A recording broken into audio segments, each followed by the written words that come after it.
Chapter 61. The morning air in the desert is cool, even with the remaining embers of a large fire nearby. Hunter was the first to awaken. He could see Oriel and Soren were still asleep. He walked quietly down to the mouth of the spring and drank some water, splashing some on his face. When he looked up, he saw a mountain lion watching him from the other side of the spring. Somehow, in his groggy state, he hadn't noticed it before. A werewolf could easily dispatch a mountain lion. They were no match for their strength and cunning, but this mountain lion did not appear scared or even worried about his presence at the spring.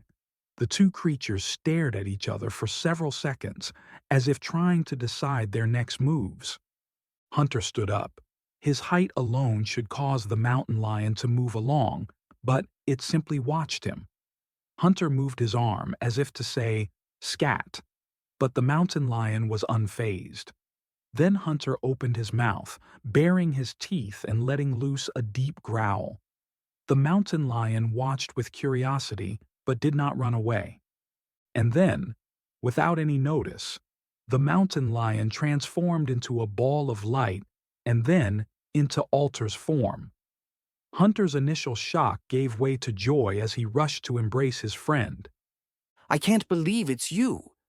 I have that effect on most creatures. Alter admitted. How did you find us? Luck, I guess. When I got back from the island, no one had heard from Oriel, so I figured I would look for myself. Your campfire's glow guided me here. When I saw you were all sleeping, I decided a mountain lion would be a suitable body to wait in. I hadn't been one for a very long time, and mountain lion bodies are one of my favorites. Why? They have such keen senses, fine minds, powerful bodies, a clarity to them that is uncommon in most of the other bodies I can transform into. And I can leap 8 meters into the air with perfect balance, unleash my claws and climb a tree trunk or cliff wall. What other animal can do that? Alter smiled. Are you ready to come home? I sure am. Alter pointed to the ridge where the fire's embers continued to burn. Who's your friend? Come with me, I'll introduce you. The two friends walked the short distance to Soren's camp and began to throw wood on the fire, hoping the noise would wake Oriel and Soren. Soren was the first to sit up. He scratched his head, opened his eyes half-masked, and pointed to their new visitor. And who is she? He croaked. Soren, this is Alter, Hunter said. She is the servitor I told you about. Had you been up 10 minutes ago, you would have witnessed her as a mountain lion. Well, I'm very sorry I missed that, Soren said, standing to his feet with a little extra help from the rock wall behind his bed. He extended his right shoulder as a greeting, bowing his head. I have never seen a servitor, so pardon my staring, my new friend. I simply can't help it. Alter smiled. It's okay, you can stare as long as you like. What is your favorite animal? I mean, what body do you like the most when you transform into it? I like my body the best. Alter replied. Okay, that makes sense, but what is your next favorite? Soren probed.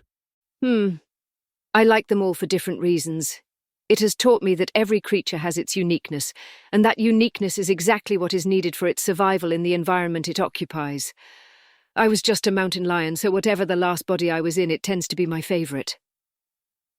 I wish I could do that, Soren whispered mostly to himself, but in the quiet of the morning desert, it was heard clearly by all. Even Oriel opened her eyes and responded. A mountain lion? What a show-off. She chuckled and flew over to Alter's position, landing a few centimeters away, leaning against her for a moment. It is good to see you. How did it go with the Queen? Well, as you can see, I'm still alive, as are the rest of us. Wingmaker was amazing. He alone solved our dilemma. Solved it? You mean they agreed to share power, to join our council? Oriel's amazement was clear. Alter nodded. That's what the Queen said. Wow, that's better than any of us imagined. And who is Wingmaker? Hunter asked, shrugging his massive shoulders and narrowing his eyes. I will bring him here. Alter said. She turned to Sauron and winked. Watch this. A moment later, Alter turned into a ball of light, and that ball of light slowly shifted into the form of an eagle. The eagle crystallized into brown feathers, white underbelly, and large golden-brown wings that it spread out. It then jumped into the air and flew off in a northerly direction. Well, I can die peacefully now, having seen that. Sauron smiled. Hunter turned to Oriel. Have you met this Wingmaker? Oriel continued watching the eagle fly away, its wings beating calmly against the crisp desert air. I have met him, but it was a short meeting.